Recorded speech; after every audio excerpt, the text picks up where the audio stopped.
Hey there, welcome to day 18 of our time together going through Hey You. This is a book I wrote with a collection of notes that I wrote myself to remind myself that this was the person that I wanted to be no matter what happened outside of me.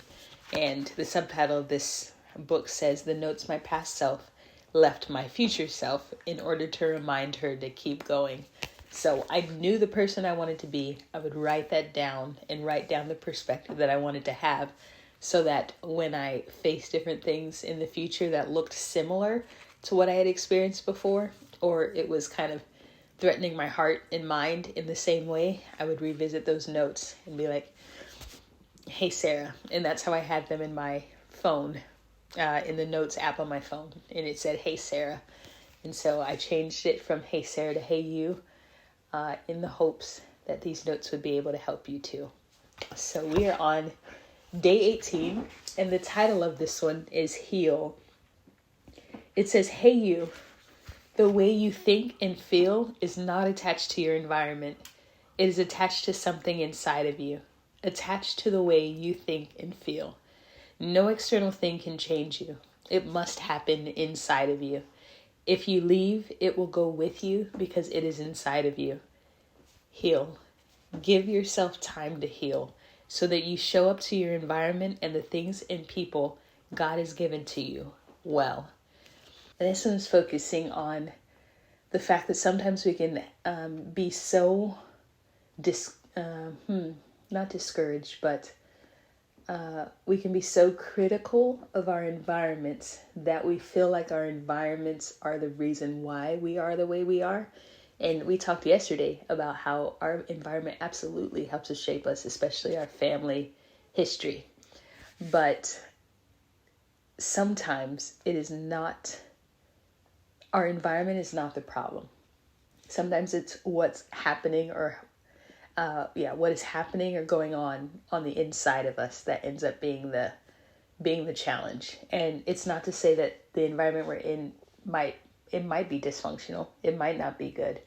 But sometimes when we keep ending up in the same kind of environments that we say are dysfunctional or that we say are not good, it can be more evidence of what's inside of us or what's happening inside of us and not necessarily about the environment. Again, the environment might be dysfunctional. That could be a heavy possibility. But why is it that we keep being attracted to dysfunctional environments? Or why is it that we keep finding the same issues everywhere we go?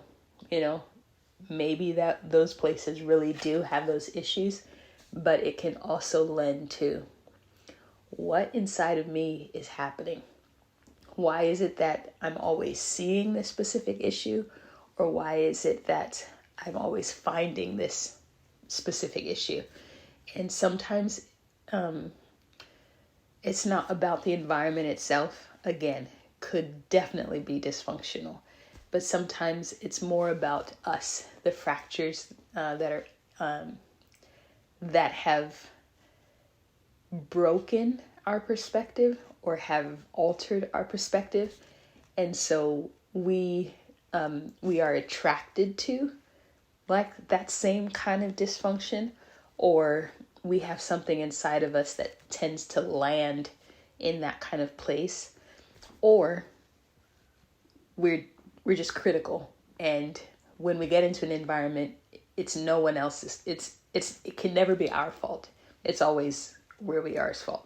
So that's a possibility too.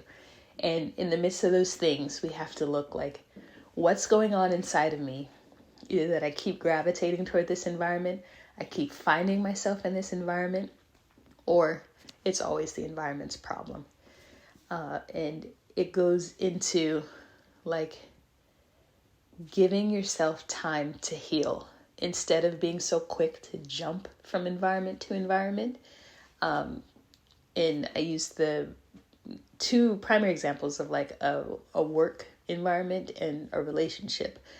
So if you keep finding the same issues in every job that you go to, or you keep finding yourself in a relationship where the person has changed, but they're still the same person somehow, and you end up in that relationship.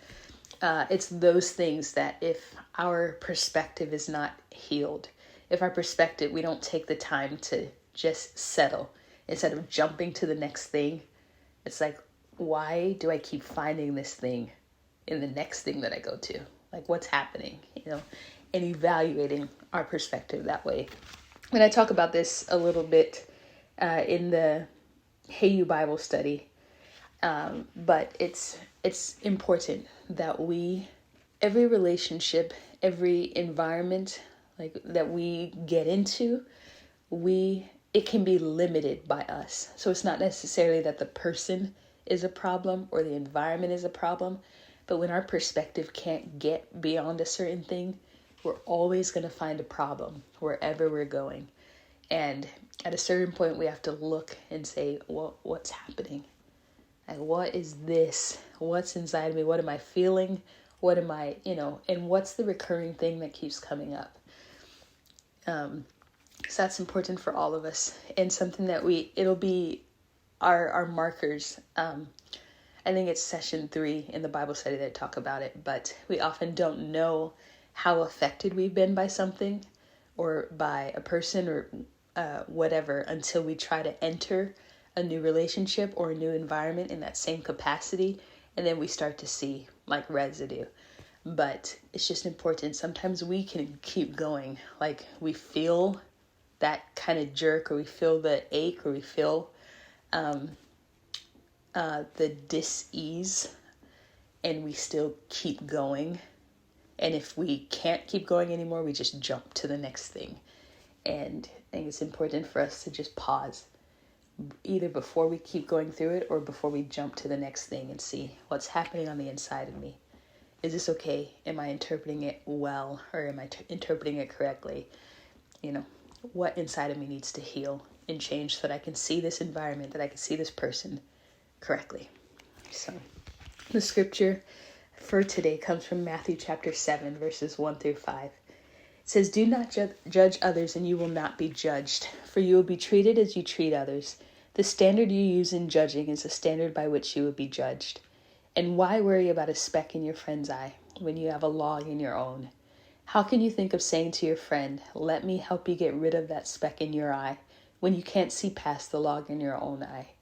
Hypocrite, first get rid of the log in your own eye, then you will see well enough to deal with the speck in your friend's eye." And again, this is one that I go into, especially that hypocrite part. It's one that I go into specifically in session 3 in the Hey You Bible study that is now available on my website, and the link is in the description. But let's be people who take the time to heal so that we can be the best we can be to the people in our lives, to the different environments that we're in, and not be so critical, unnecessarily critical, or leave places out of season or out of time. So that's it for today. I'll see you tomorrow as we go into day 19.